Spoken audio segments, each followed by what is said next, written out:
창세기 33장 10절에 보면은 야곱이 형 에서를 만나요. 형 에서를 만나서 이렇게 인사해요. 형님의 얼굴을 뵈니 하나님의 얼굴을 뵈는 것 같습니다. 우리 옆에 장로님, 권사님, 장로님의 얼굴을 뵈니 하나님 얼굴을 뵙는 것 같습니다. 우리가 그렇게 인사 한번 합시다. 야.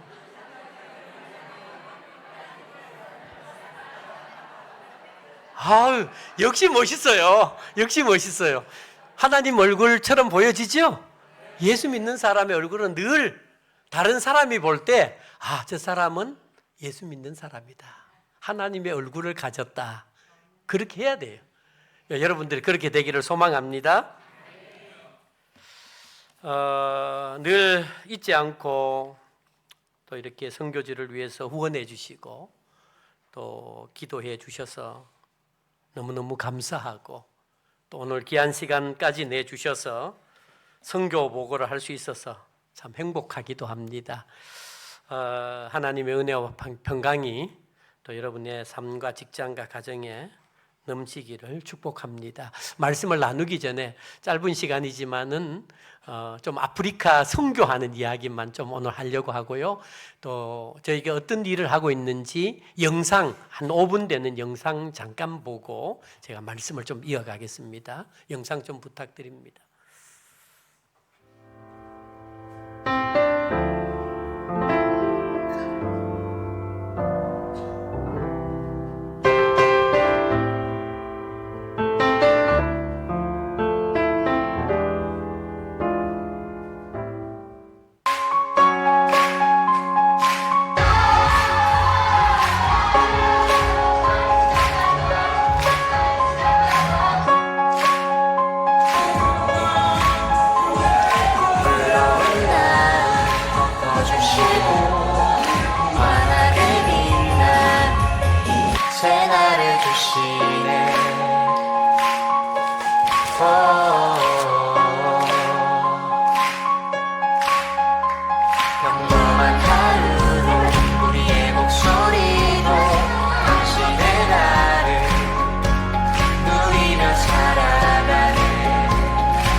그대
아유, 박수 치시면 안 돼요.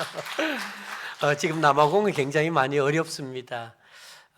전기 사정이 좋지 않아서 하루에도 한 2번에서 많게는 6번, 한 번 전기 나가면 2시간 반씩 전기가 안 들어와요.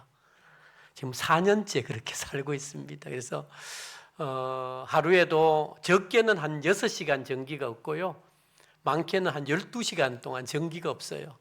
한 반은 전기가 들어오고 반은 전기가 안 들어온 그런 삶을 지금 살아가고 있고, 이 코로나 이후에 경제 상황이 많이 안 좋아서 물가도 많이 상승한 상태고, 또 삶의 어려움을 겪다 보니까 치안도 많이 불안한 그런 상황이기도 합니다.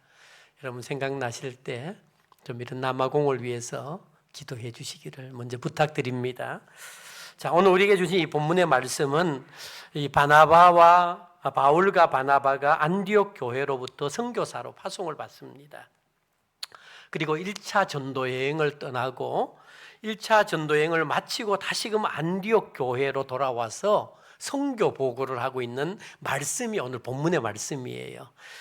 바울의 1차 전도 여행을 어디로 갔느냐 하면은 소아시아 지역의 전도 여행을 갔습니다. 안디옥에서 출발해서 구브로로 가게 되고, 항구 도시인 이 구브로에서 다시 바보에 가게 되고, 거기서 다시 버가라고 하는 곳으로 가게 되어집니다. 근데 바울의 일행이 버가에서는 복음을 전하지 못합니다. 왜냐하면 바울이 병이 들었어요.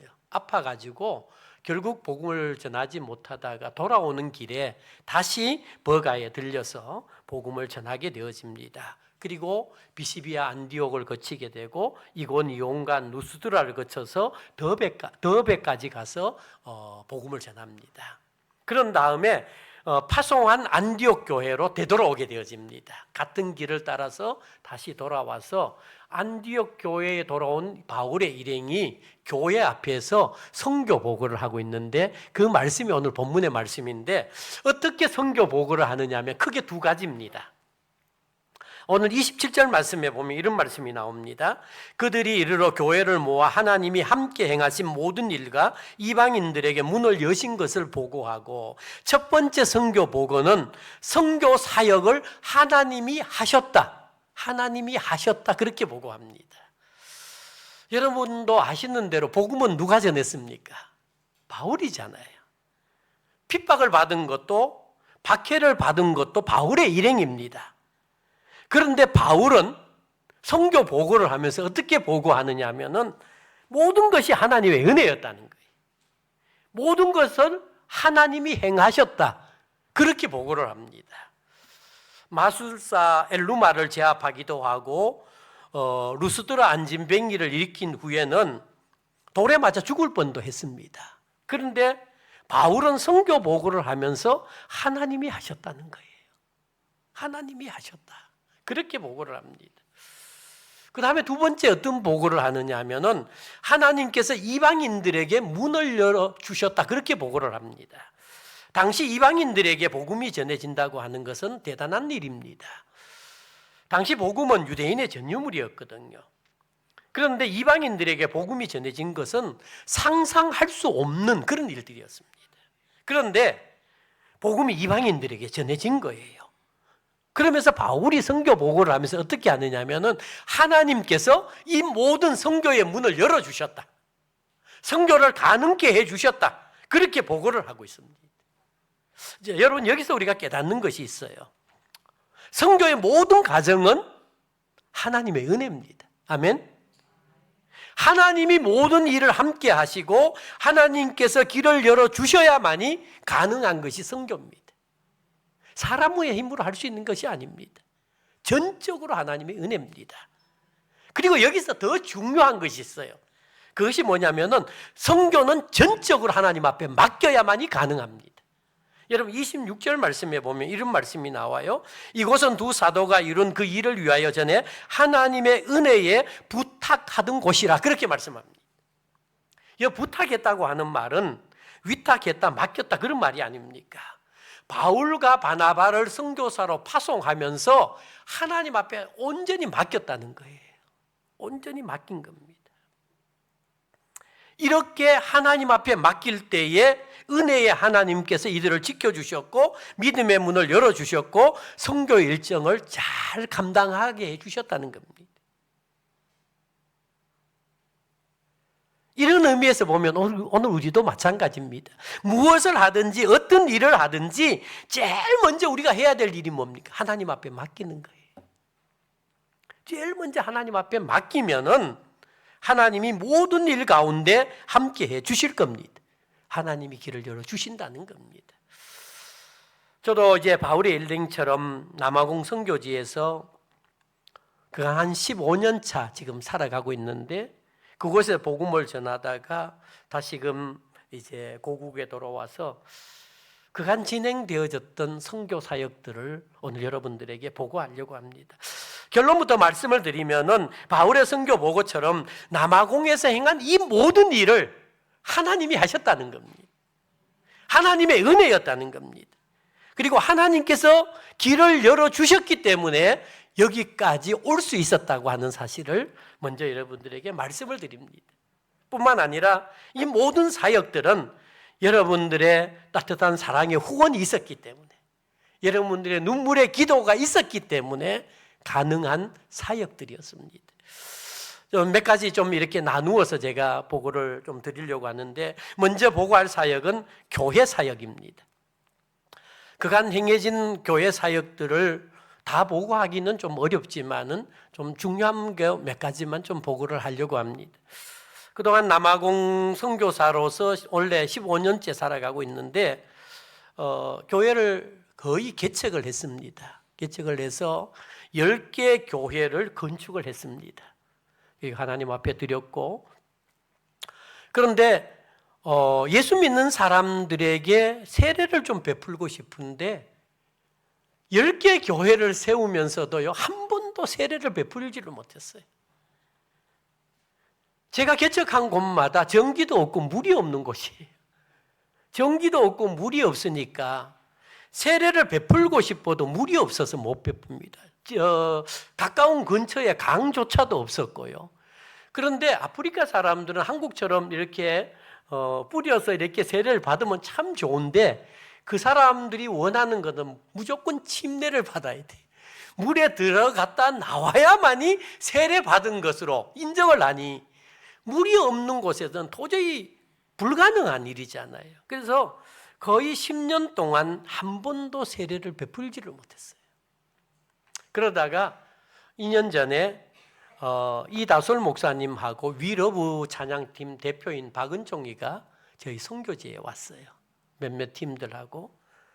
그래서 제가 어려운 이야기를 하는 가운데 이런 어려운 상황들을 좀 설명을 했어요. 참 목회를 하면서 세례를 베풀고 싶은데 참 물이 없으니까 너희들도 보다시피 물이 없는데 어떻게 세례를 베풀 수 있을까? 근데 갑자기 이야기하는 도중에 이다솔 목사가 그럼 뭐가 필요해? 그럼 수영장이 필요하고 물은 살 수 있다 그러니까 그럼 자기가 후원을 해보겠대요. 그래서 그 현장에서 후원 요청을 했어요. 큰 그 수영장, 아이들 수영할 수 있는 풀장을 자기가 후원하겠대요. 그리고 옆에 있다가 은총이가 있다가 그러면 내가 물을 한번 파볼게요. 그러면서 거기에서 영상을 하나 만들어서 한국에다 보냈어요. 근데 3일 만에 1,000만 원이 후원이 됐어요. 근데 그 370몇 명이 어른들은 거의 없습니다. 청소년, 대학생들이 5,000원, 10,000원, 2만 원씩 헌금한 돈입니다. 그래서 그곳에 우물을 받습니다. 하나님이 우물을 받는데요. 30년 동안 사용해도 우물이 모자라지 않는 그런 우물을 하나님이 주셨어요. 그래서 그 우물을 가지고 수영장에다가 물을 받아서 그 현장에서 예수를 구주로 고백하는 아이들에게 세례를 베풀었는데 29명을 베풀었습니다. 할렐루야. 그리고 이어서 이제 제가 목회를 하면서 이제 그 수영장도 있고 우물이 있으니까 세례를 베풀기 시작했는데 그 세례 받은 사람들 중에 특별한 몇 사람을 제가 좀 여러분들에게 소개를 좀 하려고 해요. 그 중에 참 감사하고 정말 예수를 몰랐으면 어떻게 했을까 싶은 그런 마음의 사람들이 있어서 한번 소개하려고 합니다. 나이 29인데 아이가 7명이에요. 29인데 아이가 7. 아빠가 5이에요. 7명 중에 아빠가 5이에요. 만약에 이 친구가 예수를 안 믿었으면 참 어떻게 됐을까? 여러분 한번 상상이 가시겠어요? 근데 이 친구가 예수를 믿은 거예요. 그리고 우리 교회에서 지금 열심히 섬기고 있어요. 아이를 3번이나 유산을 하고 실망에 빠져있던 사람이 예수 믿고 세례를 받았어요. 한 분은요, 우리 집사람이 한 5년 동안 공들였어요. 정말 예수 믿어야 된다. 예수 믿어야 된다. 그 딸이 간질병으로 맨날 쓰러지고 막 그랬거든요. 그래서 예수 믿으라 했는데 이 핑계 저 핑계 대고 5년 동안 교회를 안 와요. 그런데 이 친구가 예수를 믿었어요. 그 세례를 받고 난 다음에 지금은 교회 일이라 그러면 제일 먼저 합니다. 하나님이 그렇게 바꿔주시더라고요. 엄마가 세상을 떠나고 7명의 동생을 키워가는 청년도 있었고요. 엄마가 에이즈에 걸려가지고 아빠는 도망을 가버리고 엄마를 버릴 수 없어가지고 16살 먹은 아이가 학교도 못 가고 엄마 때문에 독학으로 공부를 하는 아이가 있어요. 이 친구에게 복음을 전하고 이 친구 엄마와 에이즈 걸린 그 엄마가요, 예수 믿고 세례를 받았어요. 그런데 하나님이 그 엄마를 만져주셔서 에이즈에서 치료를 받았습니다. 할렐루야. 근데 그 아이 15살 먹은 아이가요, 학교를 못 가잖아요. 엄마 때문에 못 가는데 집에서 혼자 독학으로 공부해가지고요, 한국어로 말하면 수능을 패스했어요. 그 금년에 제가 그 아이를 전문학교에다 입학을 시켰습니다. 공부 열심히 하고 있습니다. 무슬림으로 살다가 예수 믿고 개종한 한 사람이 있어요. 이제 나이 32살밖에 안 되어지는데 오랫동안 히잡을 쓰고 다니던 이 친구가 저희 교회에 오고 예수를 믿고 세례를 받고요, 제가 운영하는 신학교에서 2년 동안 신학 공부를 했어요. 그리고 지금 우리 교회에 사찰로 섬기고 있습니다. 할렐루야. 이 모든 일을 하나님이 하셨다는 거예요. 사람이 할 수 없어요. 하나님께서 믿음의 문을 열어주셨기 때문에 이런 세례로 베풀 수 있었고 예수 그리스도가 그들의 심령 속에 들어갈 수 있었던 겁니다. 이 일을 하나님이 하셨다는 거예요. 특히 교회 사역 중에 주일학교 사역과 청소년 사역을 좀 보고하려고 하는데, 지난해는 후원의 어려움이 있어서 성경학교를 못했습니다. 보통 1년에 여름 성경학교를 한 4번 정도 해요. 근데 금년에는 2교회밖에 못했습니다. 새해를 시작하면서 하나님 앞에 믿음을 고백하고 한 해 동안 우리 어린이들이 하나님 앞에 예배자가 되자, 예배의 삶을 살자, 그런 마음이 있어가지고 하나님, 나는 하나님의 예배자입니다, 이런 주제를 가지고 성경학교를 했는데 저희 교회가 50평 정도밖에 안 돼요. 그런데 보통 12월 달 되면 아이들이 다 고향으로 가는 그런 시점인데 주일학교에 아이들이 260명이 모였어요. 그리고 스텝으로 우리 청소년 아이들이 봉사하는 아이들이 한 30명 정도 돼요. 그리고 엄마들이 이제 밥을 해주고 300명이 넘는 사람들이 예배드리고 찬양하고 하나님 앞에 영광을 돌렸거든요. 이 모든 일을 바로 하나님이 하셨다는 거예요. 이제 새 학기가 되어지면은 저희 선교지가 좀 이제 이웃 나라에서 온 사람들이 많아요. 모잠비크라든지 짐바브웨라든지 말라이 사람들이 많아서 이 사람들이 굉장히 가난하게 살아요. 거의 사람들이 하루 한 끼 정도 먹으면은 잘 먹습니다. 대체로 많이 굶고 그러다 보니 돈이 없어서 5만 원이 없어가지고 아이 교복을 못 사요. 그래서 아이들이 학교를 못 가요.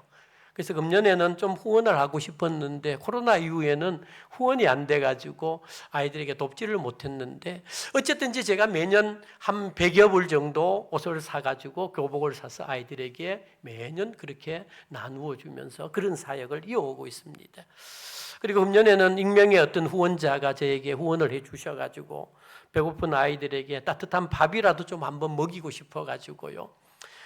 밥을 만들어 가지고 한 800명 아이들에게 그렇게 밥을 나누어 주기도 하고 또 학용품이 없어 가지고 공부를 못하는 아이들에게 그렇게 학용품도 또 전달하는 그런 일들도 있습니다. 이 모든 일들이 다 하나님이 하셨다는 거예요. 그리고 청소년들이요, 우리 청소년들이 한 100명 되는데 이 생리대가 없어가지고 학교를 못 가요. 생리하는 날에는 다 집에 있어요. 그래서 어느 날 선교지를 갔는데 좀 지난 이야기입니다만 아이들이 전부 집에 있는 거예요. 너 학교 안 갔느냐고 물으니까 말을 안 해요. 자기 프라이버시잖아요. 남자가 물은데 어떻게 얘기해요? 그래서 집사람하고 고민하다가 집사람이 한번 물어봤어요. 그때만은 그 생리하는 기간이라서 생리대가 없어서 학교를 못 간다는 거예요. 마음이 너무 아프잖아요. 그래서 부랴부랴 저희 집에 있던 헌옷들, 신발들, 선교지에 어떤 팀들이 가져온 옷들을 전부 모아가지고 세탁을 하고 해가지고 교회 안에서 바자회를 열었어요. 그래서 바자회를 열어가지고 그 수익금을 가지고 생리대를 샀어요. 그래서 매달 아이들에게 지금 생리대를 나누어 주고 있고 이 소식을 들은 몇몇 후원자들이 후원을 해 주셔서 지금도 끊임없이 아이들에게 생리대를 나눠주고 또 공부할 수 있는 길을 열어가고 있습니다. 특히 이 코로나를 지내면서 참 우리 선교지에 많은 아픔이 있었습니다.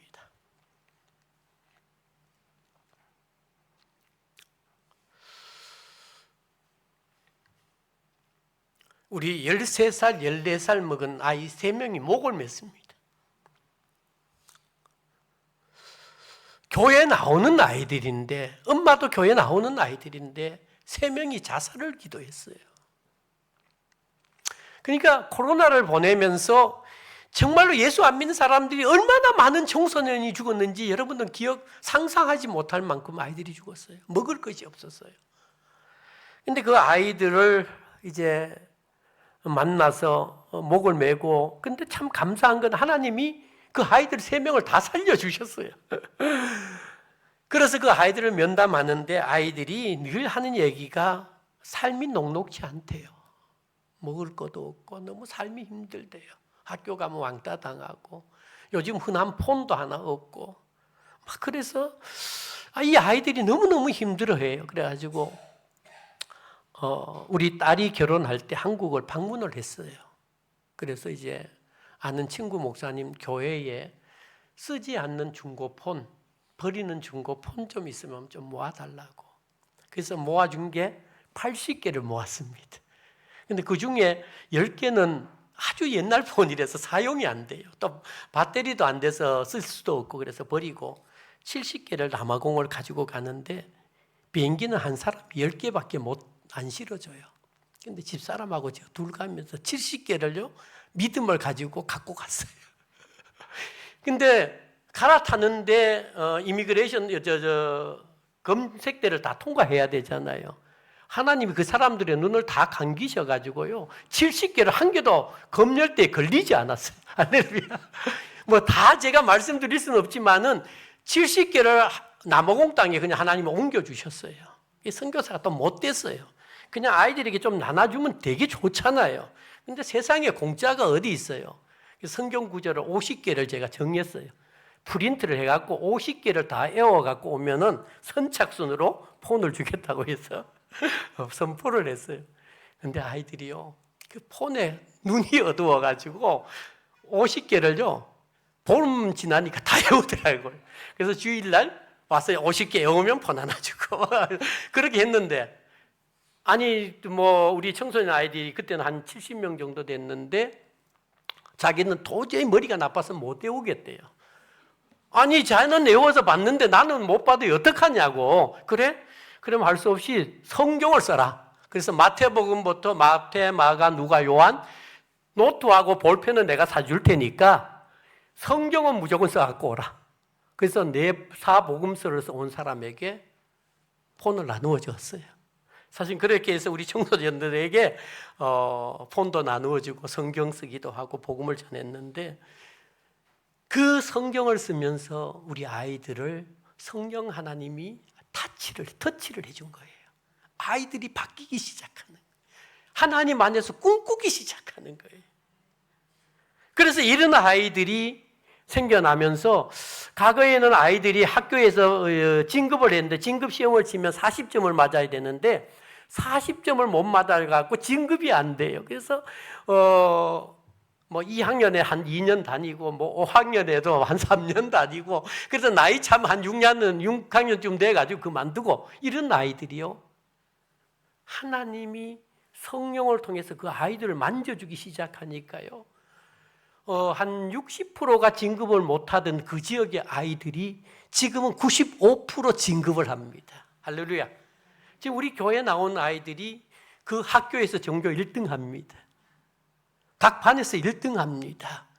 40점을 못 맞던 아이가 평균 85점을 맞아왔습니다. 할렐루야. 이 페이스라고 하는 청년이 있는데, 이 청년은 정말 열심히 있는 아이입니다. 얼마나 열심히 있느냐 하면, 우리 주일학교 영어곡이 170곡인데요. 이 170곡을 다 외워요.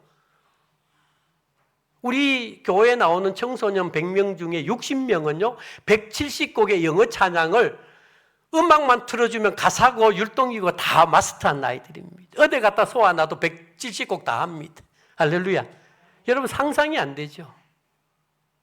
이렇게 하나님을 섬기다 보니까요, 하나님이 이 아이에게 복을 주셨는데, 이 아이가 학교에 입학을 했어요. 한국으로 말하면은 서울대학 같은 프로토리아 대학에 경제학과에 입학을 했어요.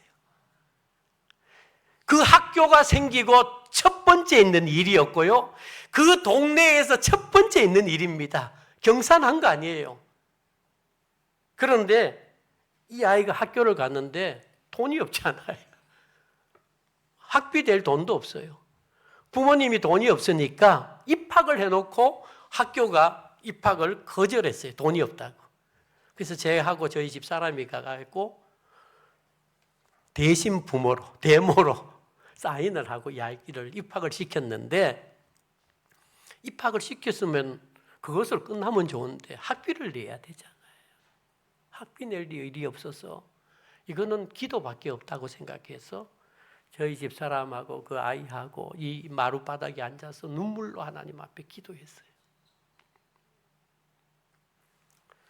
그런데 알지도 못하는 어떤 한 회사가요, 그 아이의 학비, 기숙사비 몽땅 후원을 해 주었습니다. 할렐루야. 한국 돈으로 1,200만 원을 해준 거예요. 금년 2학년 올라갔는데 동일하게 또 후원을 받았어요. 전교 1등 하는 아이가 수능에 정말 좋은 성적을 받았는데 가난한 지역에 있는 사람이라고 학교에서 안 받아줬어요. 놀릴 수가 없어서 지금 전문학교에 아이들 2사람을 넣어서 지금 공부를 시키고 있습니다.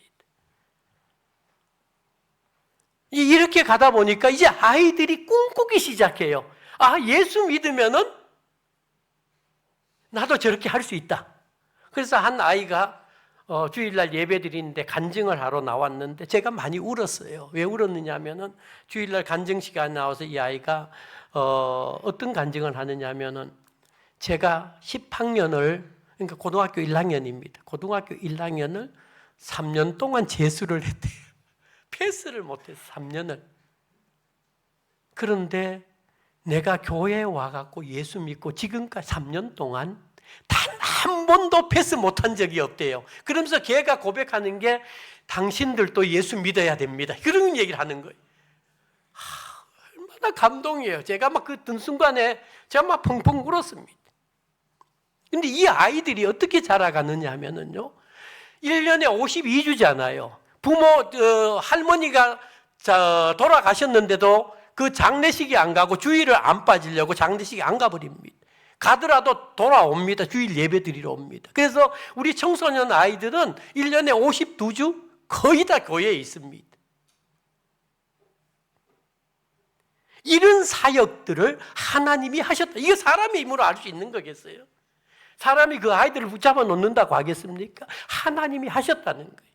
그래서 이 아이들이 하도 꿈꾸고 있으니까 하나님이 이 아이들을 어떻게 하면 앞으로 이 많은 아이들을 케어할 수 있을까, 공부를 실 수 있을까 고민하고 기도하다가 어느 순간 하나님이 저에게 지혜를 주셨어요. 은혜를 주셨어요. 그래서 우리 신학교 나오는 목사님이 한 분 계시는데 이분은 현지 초등학교 교감 선생으로 은퇴한 분이에요. 저하고 나이가 비슷한 사람인데 그래 이야기를 하다 보니까 자기가 노후를 위해서 자기 땅이 많아서 거기에다가 송아지를 키운다는 거예요. 그래서 저도 이 목사님의 도움을 좀 받으면 되겠다 싶어서 가족들하고 의논도 하고 상의하고 나도 이런 꿈이 있는데 너가 좀 도와줄 수 있겠느냐 하니까 걱정하지 말래요. 그렇게 해서 송아지 9마리를 샀습니다. 제가 어떤 교회가 후원을 해줘서 그 9마리를 작년에 사가지고 그 목동을 사서 그 목사님하고 같이 그렇게 소를 키웠는데요. 하나님이요 작년에 9마리 소 중에 5마리 새끼를 주셨어요. 그리고 몇 분이 이제 이 소식을 듣고 후원을 해 주셔가지고 9마리로 시작한 소가요 지금은 19마리가 됐습니다. 한국처럼 비싸지 않아요. 송아지 한 4, 50만 원, 6, 70만 원, 중소는 그리고 큰 소는 이제 한 100만에서 120만 원 정도 가는데 한 100마리 정도만 되어지면은 이걸 통해 가지고 아이들도 케어할 수 있고 교회 사역도 감당할 수 있고 자립 선교를 한번 꿈꿔보려고 지금 저도 시도하고 있습니다. 실패되지 않도록 여러분 좀 기도해 주시고 정말로 꿈꾸며 자라가는 아이들을 어떻게 하든지 하나님의 사람으로 만들어 보려고 제가 몸부림치면서 지금 하고 있는 사역들입니다. 여러분 생각날 때 좀 기도해 주신다면은 아마 많은 아이들이 또 더 큰 꿈을 가지고 살아갈 수 있으리라 그렇게 믿습니다. 두 번째 제가 또 보고해야 될 사역은 신학교 사역입니다. 제가 운영하는 신학교 이름은 아프리카 타이나루스, 한국으로 말하면 이제 그 두란노입니다. 바이블 스쿨이라고 하는 2015년부터 시작해서 지금까지 했고요. 코로나 때 락다운이 되어서 딱 1년만 쉬고 지금까지 한 번도 쉬지 않고 그렇게 걸어왔습니다. 사실 신학교를 하게 된 계기는 현지 목회자들이 너무 지식이 없으니까 또 목회를 배워본 적도 없고 신학을 배워본 적도 없는 사람이니까 개척을 했는데 현지 목회자를 데리고 왔는데 뭘 알아야 목회를 하지요. 그래서 너무 답답한 나머지 신학교를 시작을 했어요. 그런데 저희 신학교는 건물이 있는 게 아니라 찾아가는 신학교예요. 제가 개척한 한 지역에 그 지역의 현지 목회자 30명 모아가지고 처음에는 3년을 하다 너무 힘들어가고 지금 2년을 하고 있습니다만은 그 사람을 3년 동안 가리키는 거예요. 졸업시키고 다른 지역에 가서 또 모아서 그렇게 사역을 시작했는데 한 지역에 처음 시작을 해놓고 한국교회에다가 이제 신학교 합니다. 선교 보고도 보내고 해서 이제 신학교를 시작했는데 면담을 하는데 신학교 한다 그러니까 목회자들이 많이 왔어요. 한 60명 정도 왔어요. 60명 정도 왔는데 고등학교 졸업 이상자는 한 20%도 안 돼요. 나머지는 다 중학교, 초등학교 나온 사람들이에요. 그래서 30명만 선별하고 30명은 돌려보내서 30명을 데리고 하는데 참 사람 안 바뀌대요. 정말 안 바뀌어요. 그래서 제가 하나님 앞에 기도하면서 하나님 이 사람들을 신학교로 하나님이 이렇게 보내주셔서 시작을 하는데 어떻게 이렇게 안 바뀝니까? 사실 더 충격스러운 거는요 60명 중에요 성경을 가지고 있는 목사를 물어보니까 30명밖에 없어요. 그러니까 목사가라고 이야기 안 하는데 30명은 성경이 없고 30명은 성경이 있어요. 60명 중에 창세기서부터 요한계시록까지 그냥 이렇게 한번 정독해서 읽어본 사람이 있느냐고 물으니까요 60명 중에 단 한 사람도 없었습니다. 자, 이 사람들을 모아놓고 신학교를 한다고 나도 참 어리석은 거고요. 참 이게 배짱도 이런 배짱은 없잖아요. 근데 아무리 해도 안 바뀌어요. 2년을 해도 사람이 그대로 있어요. 제가 하나님 앞에 집사람하고 울면서 기도한 게 하나님 신학교 한다고 보고는 했는데 아들은 안 바뀌고 졸업생은 없을 것 같고, 이거는 완전히 선교사가 사기꾼도 이런 사기꾼은 없을 것 같고요.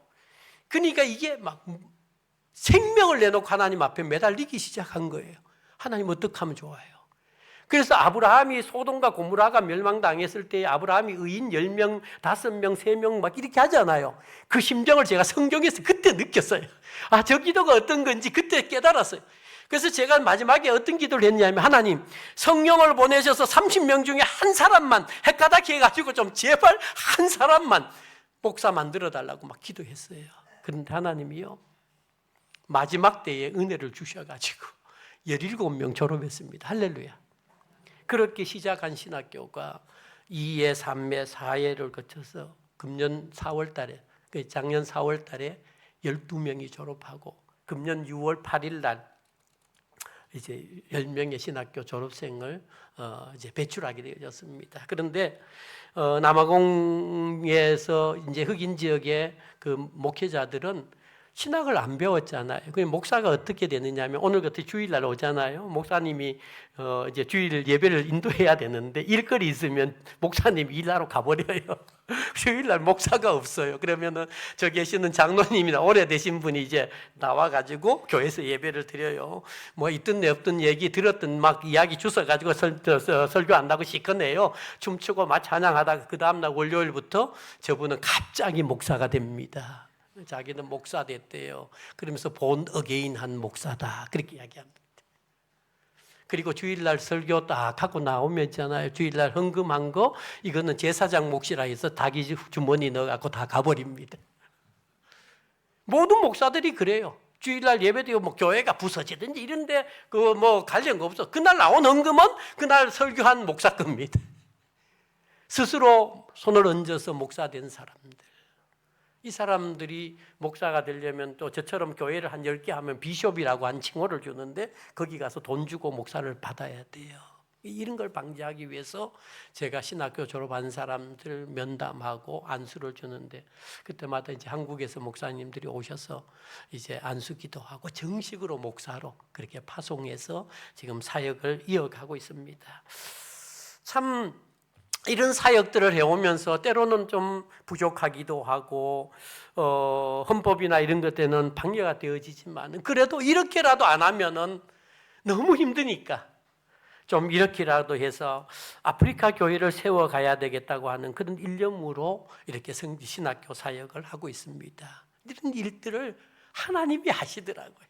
사람의 힘으로 그거 어떻게 바뀌겠어요? 그런데 하나님이 한 사람 한 사람 바꿔주시고 지금까지 이 사역을 이어오게 해주셨습니다. 다 은혜였고 하나님이 하셨다는 겁니다.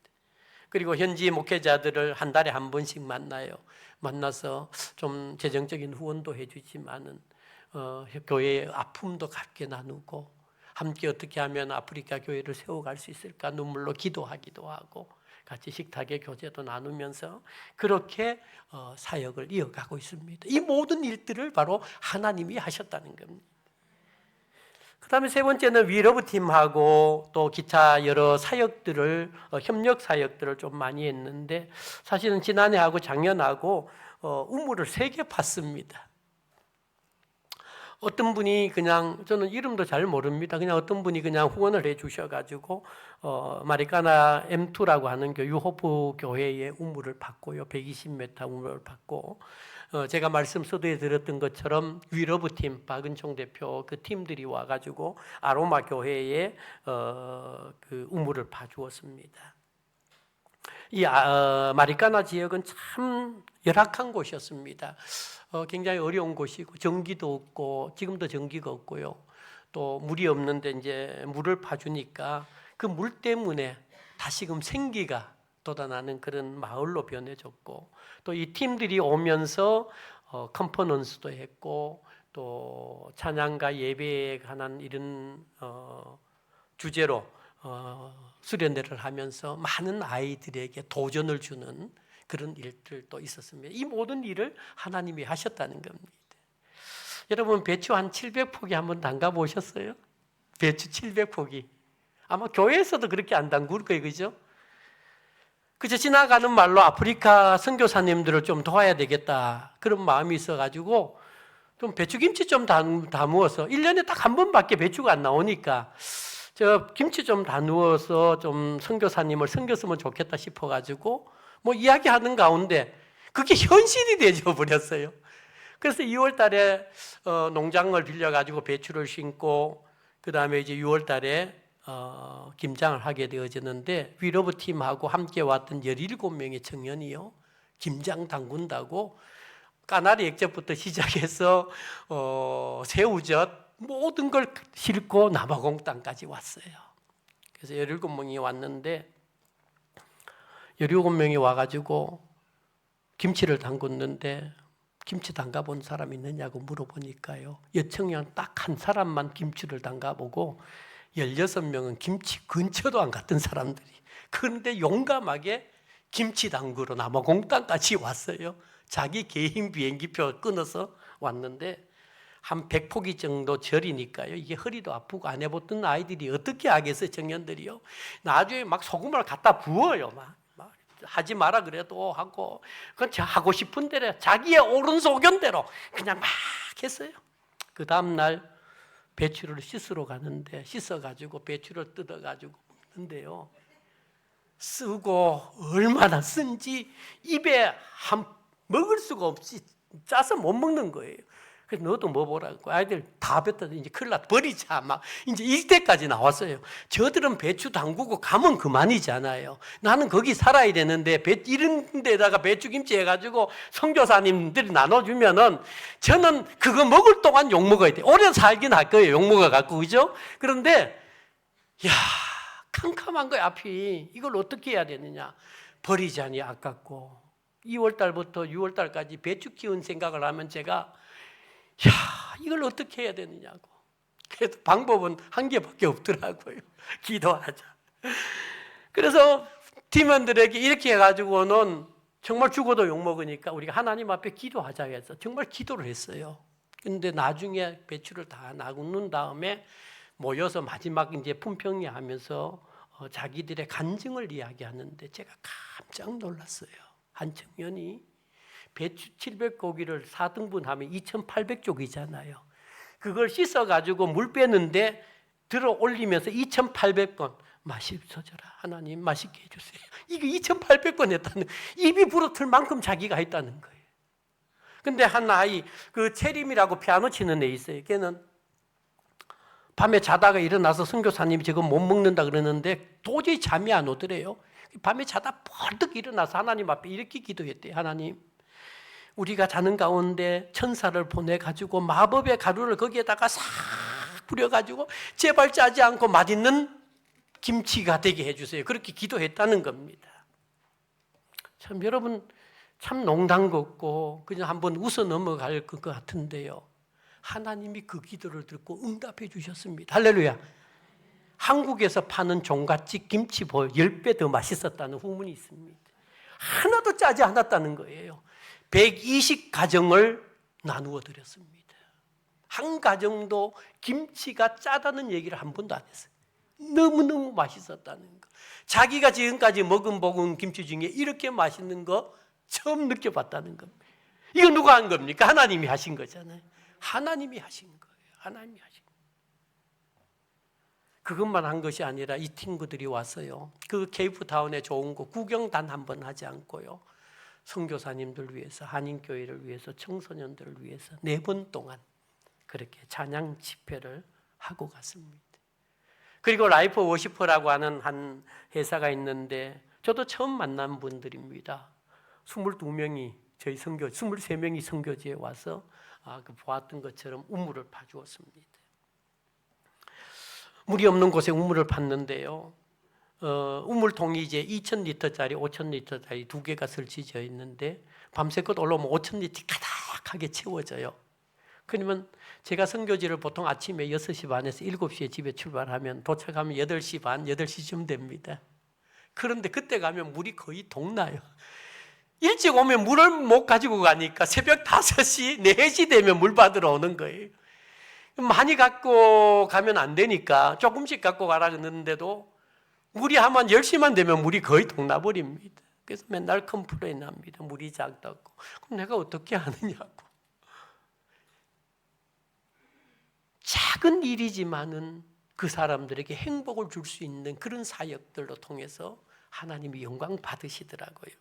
그래서 마이티 블레싱이라는 팀이 와가지고 참 아이들 어떻게 하면 좀 마음껏 뛰놀 수 있을까 그런 생각이 있어가지고 또 후원 요청을 해가지고 지금 넷볼, 그다음에 농구대, 그다음에 미니 축구장을 하나 건설해 주었어요. 근데 올 때까지 1월 달부터 그거 짓느라고 제가 거의 죽을 뻔했습니다. 그 공구리 치고 그 넓은 땅을 공구리 치느라고 죽을 뻔했는데 어쨌든 할 때는 너무 힘들었는데 그 운동장을 만들고 나니까 학교 갔다가 돌아온 아이들이요 전부 다 교회 안에서 놉니다. 그 운동장에서 매일같이 노는 거예요. 교회 안에서 아이들이 살아가니까 그 아이들이 교회 안에서 꿈꿀 수밖에 없는 겁니다. 하나님이 이런 일을 하셨어요. 이 마이티 블레싱이라고 하는 친구들이 오면서 24일 날 축구 대회를 열었는데 500명 모였어요. 청소년들이. 그래서 축구 대회도 하고 넷볼 대회도 하고. 근데 그 청년들 중에 몇 명이 200kg 그 닭을 튀겨 가지고요 아이들에게 나누었어요. 여러분 말이 쉽지 200kg 한번 튀긴다 생각해 보세요. 그 불 앞에서 하루 종일 튀겨가지고 그 500명 아이들에게 나누고 함께 행복한 시간을 보냈어요. 그 모습을 이다솔 목사가 그 현장에서 봤잖아요. 아이들이 정말 꿈만 꿀 수 있으면 좋겠다. 여러분 사랑성교교회 이다솔 목사님 목사님 아시죠? 그 자리에서 그 현장을 보고는 자기 결혼 비용 신혼여행을 다른 데 가지 않고 남아공 땅에 오겠다고 해서 그 결혼 비용을 절약해가지고 도서관 하나 건축을 해 주었습니다. 그래서 지금 들어가면 다시 도서관을 지어야 되는데 이렇게 하나님께서 귀한 사람들을 통해 가지고 하나님의 일을 해 가시다라는 겁니다. 한 가지만 좀 더 말씀을 드리면은 지난 9월 달에 더 센스라고 하는 단기 선교팀, 우리 명건사님은 아실 거예요. 그 선교팀 했을 때 남아공에 9명이 우리 장로님의 따님도 있어요. 지수. 지수도 같이 왔는데 500개의 도시락을 햄버거를 만들어 가지고 아이들에게 전도를 했어요. 전도를 하는데 기가 막힌 일이 일어났습니다. 어떤 일이냐면은 처음에 와갖고 이제 다른 지역에 가서 선교하고 또 마리카나 지역에 와서 또 복음을 전하고 몇 군데 다니면서 이제 계속 선교를 했는데 이게 남아공에는 공식 언어가 12개다 보니까 흑인말 아니면은 아이들이 영어도 잘 모르는 아이들이 많아요. 그래서 뭐 영어 되는 아이들은 영어로 이제 복음 전하면 되는데 뭐 흑인말을 모르니까 복음을 전할 수가 없잖아요. 그래서 목사님 우리는 뭐 전도할 수도 없고 하니까 전도 안 하겠대요. 그냥 빵만 나눠주고 뭐 또 이것만 나눠준다. 그리고 왔으면 그래도 말 한마디는 해야 되지 않겠냐. 그래서 제가 참 농담삼 그냥 한국말로 해. 하나님이 들으시고 쟤들도 알아들을 거야. 그리고 아이들을 보냈어요. 팀들을 보내갖고 나가가지고 30분, 40분 나가서 그냥 한국말로 그 홍간사 같은 애, 야, 이놈 새끼들 이리 와! 이러고 아이들을 데리고 왔는데 아이들이 얼마나 왔느냐면 500명이 왔습니다. 3, 40분 만에 전도했는데 500명이 왔어요. 그 사진 영상에 보셨잖아요. 아이들 막 누워있는 그 500명입니다. 그런데 나중에 제가 아이들에게 물어봤어요. 너 어떻게 알고 그 차이니스가 이야기하는 얘기를 듣고 중국 사람처럼 생긴 사람 이야기하는 거 듣고 어떻게 왔느냐고 물으니까 그 아이들이 이런 고백을 했어요. 다 알 수 있었다는 거예요. 다 알아들었다는 거예요. 그래서 교회 왔다는 거예요. 여러분 오순절 성령이 그때만 있는 것이 아니라 지금 선교 현장에서도 나타나는 거예요. 끊임없이 복음에 대한 열정이 있고 그 열정을 가지고 한국말이든지 아프리카 말이든지 영어든지 주의 이름으로 복음을 전하면은 성령이 듣게 하시더라는 겁니다. 한국말로 했는데 아프리카 현지 애들이 다 듣고 와서 하나님 앞에 예배드렸습니다. 이 모든 일을 하나님이 하셨다는 거예요. 여러분 좀 시간이 갔지만 좀 제가 좀 말씀드릴게요. 저희 선교지에요, 코로나 때 단 한 번도 예배를 쉬지 않았어요. 우리는 주일날 50명 교회 안에 있고 바깥에 150명이 앉아 있었어요. 그렇게 예배를 드렸는데요, 먹을 것이 없으니까 막 교회 제가 가면 난리가 납니다. 그래서 처음에는 그냥 나누어 주다, 그 다음에 성경을 써서 오는 사람에게만 음식을 주겠다. 그래서 성경 쓰기를 했어요. 그래서 저희들 코로나 때요, 마태, 마가, 누가, 요한복음, 고린도 전후서, 로마서, 신명기, 잠언 다 썼습니다. 그런데 정말 중요한 건 요한복음 쓸 때요, 1장서부터 21장까지 성경을 써가지고 와서 옥수수 가루 12.5kg, 그 다음에 그 오일 있잖아요. 그러니까 식용유, 죄송합니다. 이거 한국말도 안 되고 영어도 안 되고 이랬습니다. 식용유, 그 다음에 밀가루, 그 다음에 설탕, 이렇게 주겠다고 약속을 했는데요, 요한복음을 몇 명이 썼냐 하면 218명이 썼어요. 여러분 안 놀라세요? 요한복음 가지고 오면은 음식을 주겠다 그러니까 218명이 썼는데요, 그 중에 예수 안 믿는 사람이 70%예요. 어떻게 썼는지 아세요? 아이들이 학교 갈 때는 엄마가 쓰고 아버지가 쓰고 할머니 쓰고 누나가 쓰고 온 가족이 앉아서 그 요한복음을 다 쓴 거예요. 제가 처음에 성경 쓰기 할 때는요, 왜 이놈 자식 네 글씨 다르냐고 혼을 냈다가 내가 하나님 앞에 정말 혼났거든요. 하나님의 일은 하나님이 하시는 거예요. 그래서 누가 쓰든지 그냥 쓰기라 그래서. 근데 하나님이요, 그 가족의 사람들을 다 만지신 거예요. 성경 쓸 때 그 마음에 막 들어가는 거예요. 그래서 아이들이 막 다 바뀌는 거예요. 다 바뀐 거예요. 이런 일을 하나님이 하셨다는 거예요. 여러분 저희 주일학교가 몇 명인지 아세요? 900명입니다. 여러분 과자 한 봉 준다고 해서 애들이 오겠어요? 안 와요. 제가 나가가지고 우리 집사람하고 또 모으면 2,000명도 모을 수 있어요. 우리 교회에요. 그러나 제가 그렇게 할 수 없는 이유가 우리 세 사람이 그 2,000명을 감당이 안 돼요. 지금 900명도 감당하기 어려워요. 그래서 오는 아이들만 모은데도 900명이에요. 과자 한 봉 준다고 걔들이 교회 오겠어요? 안 와요. 누가 하신 겁니까? 하나님이 하셨다는 거예요. 하나님을 향한 열정, 하나님을 향한 복음의 열정이 있으면은 하나님이 하시더라는 거예요. 마지막으로 제가 교회 건축, 가구, 유치원 사역에 대해서 좀 말씀하고 마무리를 좀 하려고 합니다. M3 교회, 아로마 교회에 유치원 하나 건축했는데요,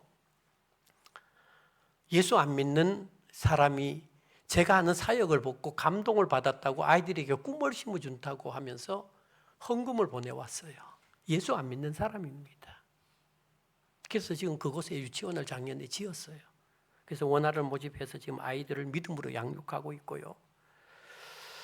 제가 15년 동안 이렇게 남아공에 개척하면서 처음에 교회를 지었는데요, 뭐 잘 모르잖아. 청가인데 뭐를 알아요. 지역 문화도 몰라서 다 함석집에 사니까 교회도 함석으로 지어야 되겠다.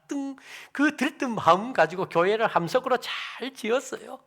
지어가지고 한 달 예배 딱 드리고 났는데 도선생님이 오셔가지고 그 교회를 몽땅 뜯어서 도망을 가버렸어요. 교회 하나 잃어먹었습니다. 그 다음에 또 교회는 지어야 되는데 어떻게 할까 하는데 현지 목회자하고 동역하면 참 좋겠다. 그러면 교회는 안 잃어먹겠다 싶어가지고요. 그 다음에 교회를, 현지 목회자 교회를 조그마하게 해가지고 이제 거기에다 중축을 하고 또 뭐 이제 콘크리트로 하고 해서 교회를 해가지고 아이들이 300명 모여가지고 2년 동안 열심히 복음 전하고 잘했어요. 어느 날 주일을 갔는데 이놈의 흑인 목사가 요놈이 또 들고 도망을 가버렸네요. 교회를 또 뜯어가고. 참 한장할 노릇 아닙니까? 그래서 제가 하나님 앞에 기도해서 내가 절대로 이제는 선교지에서 내가 후원이 안 되더라도 내가 함석으로는 교회 안 짓겠다. 벽돌로 짓겠다고. 벽돌로 이제 교회를 짓기 시작하는데요. 이번에 도둑이 얼마나 많은지요. 펜스 해놨고 기둥 받아놓으면 밤에 와서 다 훔쳐가고 심지어는요, 교회 지붕을 뚫고 들어와갖고 몽땅 다 훔쳐가는. 제가 참 많이 울었어요. 하나님, 이거는 정말 교인들이 눈물 흘리면서 헌금한 돈인데 정말 할머니들이 폐지 주워가지고 거기에 11조 하나님 앞에 드린 이 헌금인데 선교사가 못 나가지고 이거 잃어먹어가지고 내가 너무 미안하고 죄송해서 막 울었어요. 하나님 앞에. 예배 드리다도 막 울고 했는데 어느 날 교회 가서 주일날 설교하는데 한 아이가 벌떡 일어나더니 목사님 걱정하지 마세요. 우리가 지킬게요. 그 말 한마디 하더라고요. 얼마나 가슴이 찢어지는지 몰라요. 그 다음부터 교회를 건축하는데요. 아직까지 도둑을 단 한 번도 맞지 않았다는 겁니다. 할렐루야. 하나님이 그렇게 하셨어요. 그리고 교회를 벽돌로 짓고 났는데요. 흑인 목사가 사람을 동원해가지고요. 저를 죽이려고 2번 돌로 쳐 죽이려고 했습니다.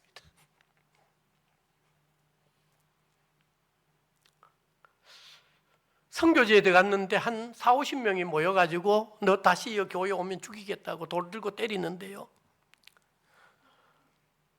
참 눈물만 나더라고요. 근데 갑자기 하나님이요. 힘을 주시는데 이거는 상상할 수 없는 힘을 주셨어요. 바울이 복음을 전하다 돌에 맞았을 때 내가 예수의 흔적을 가졌다는 그 말씀이 막 저희 가슴에 들면서요. 이게 힘이 생기기 시작하는데 저 혼자 있었으니까. 집사람도 혼자 있었으니까 막 힘이 생기는데 순간적으로 야 나도 이제는 복음 선교지에 와갖고 예수 전하다가 돌에 맞아서 예수의 흔적을 가지겠다는 힘이 생기는데 돌로 쳐라. 담대해지더라고요. 그 순간 하나님이요 기적 같은 방법으로 저를 위경에서 건져내 주셨어요. 제가 2번 위험을 당했는데 여러분 이렇게 건축을 했어요. 그리고 코로나 때 건축을 했는데 코로나 때 다 쉬었잖아요. 저는 건축했는데 코로나 3번 걸렸어요. 저는 그래도 하나님이 많이 살려주셨는데 집사람하고 우리 아들은 거의 한 반은 죽었다 살아났습니다. 살려주셨어요. 저희 아들이 코로나 때 그 아픔 때문에 선교사로 헌신하게 된 계기가 또 됐지만은 어쨌든지 그렇게 아픔이 있었습니다. 그냥 생명을 내어놓고 살았던 거예요. 그래서 너무 힘드니까 작년에 또 개척을 하고 싶은 마음도 없는데 하나님이 자꾸 개척 얘기를 하는데 집사람하고 우리 아들이 너무 힘든 것도 알잖아요. 못하게 너무너무 반대를 했어요. 그래도 하나님의 말씀에 순종해야 된다고 해서 개척을 시작을 한 거예요. 그래서 영상에서 보셨지만 텐트 쳐놓고 그렇게 개척을 시작했는데 얼마 후에 울산 사랑선교교회가 건축을 하겠다고 후원을 해 주셨어요. 그래서 건축을 하고 작년 12월 달에 헌당식을 했습니다. 그 건축할 때도 개척을 했는데 하나님 어떻게 돈도 없고 아무것도 없는데 어떻게 하면 좋겠습니까? 기도하는데 어떤 추장을 만났는데요. 추장이 1,500평을 공짜로 저에게 줬어요. 1,500평 땅을 공짜로 받아서 그 땅에다가 건축을 하고 교회를 세웠습니다. 이 남원공 땅에서 15년째 살아가고 있으면서도 하나님의 특별한 은혜가 있어서 10개의 교회를 이제 건축해서 6개 교회는 현지 목회자들에게 다 위임을 했어요. 이양을 했어요. 지금은 4개 교회를 제가 사역을 하고 있고요. 그 중에 이제 유치원도 3개를 운영하고 있고 현지 목회자가 살 수 있는 사택도 건축이 되어져 있습니다. 4개 교회를 일주일에 매주 운영한다는 게 쉽지 않습니다. 도둑이 많으니까요. 이 앰프 시설을 매일 차에 싣고 가야 돼. 4교회를. 거의 4교회를 다녀야 되는 그런 상황인데 설교하려네 주일학교 또 집사람하고 우리 아들은 청소년 해하려네 막 정신이 없어요. 그렇게 사역을 이어가고 있습니다. 그래서 우리 아이들이 한 900명 정도 되고 청소년들이 한 100여 명, 거기서 자란 아이들이 100여 명. 하여튼 뭐 이런 아이들과 함께 그렇게 지금 살아가고 있습니다. 뭐 선교지가 좀 가까우면 좋은데 사실은 좀 많이 멀어요. 그냥 가까운 데는 또 다른 선교사님, 다른 교단 선교사님들이 많이 있어가지고 함께 또 어울리기가 어려워서 제가 좀 먼 곳에 다니면서 선교하고 있는데 그러나 오고 가는 그런 어려움들이 있지만은 하나님이 안정케 해주신 거, 이 모든 일을 하나님이 하셨다는 거예요. 제가 시간이 없어 다 말씀드리지 못하지만은 하나님 앞에 예배 드리면서요 에이즈 환자가 치료를 받고 간질병으로 학교에서 일주일에 2번, 3번 막 넘어지는 애가요 간질병을 치료받고 하혈이 안 멈추어 갖고 맨날 힘들어하던 사람이 막 하혈을 멈추고 정말로 이런 기적들을 제가 하려면 제가 하루 종일 여기서 여러분들에게 설명해도 될 거예요. 이런 기적들을 경험하며 살아가. 이 모든 일을 하나님이 하셨다는 거예요. 이 모든 일을 하나님이 하신 겁니다. 이게 하나님의 은혜입니다. 바울이 1차 전도 여행을 떠났다가 다시 안디옥 교회로 돌아와서 선교 보고를 합니다. 하나님이 하셨습니다. 믿음의 문을 열어주셨습니다. 저도 마찬가지입니다. 14년 짧으면 짧은 기간이지만은 정말 하나님의 은혜로 지금까지 살아왔고 그 하나님의 은혜로 선교했고 그 하나님의 은혜로 길을 열어주셔서 이런 일들을 감당해 오고 있습니다. 모든 것이 하나님의 은혜였다라고 하는 사실을 여러분들에게 고백하고 싶습니다. 정말 척박한 그 땅에 복음의 씨앗을 하나님이 뿌리게 해주셨습니다. 선교지 개척할 때마다 저희들 들어가면 유색인종은 저 하나밖에 없어요. 99.9%가 다 흑인인데 유일하게 동양 사람 저 하나 가서 집사람하고 동네 다니면서 아이들 보러 오면 이상한 사람이 와서 다 도망가 버리고 울고 그런 아이들 하나 둘씩 모아가지고 예수 그리스도의 복음을 전하면서 교회를 건축하고 이왕하고 교회를 세우면은 주일학교 아이들이 평균 200에서 300명씩 모입니다. 이제 복음의 씨앗이 부러지고 이제 막 싹이 나고 있고 잎이 나고 있습니다. 좀 열매 잘 맺을 수 있도록 여러분 기도해 주시기를 원합니다. 우리 바울이 선교 보고했던 것처럼 제가 여러분들에게 보고했던 것처럼 오늘 여러분 선교 보고를 드리면서 한 가지만 기억하십시오. 어떤 일을 하든지 무슨 일을 하든지 제일 먼저 하나님 앞에 맡기십시오. 다 맡기세요. 하나님이 일할 수 있도록 길을 열어주세요.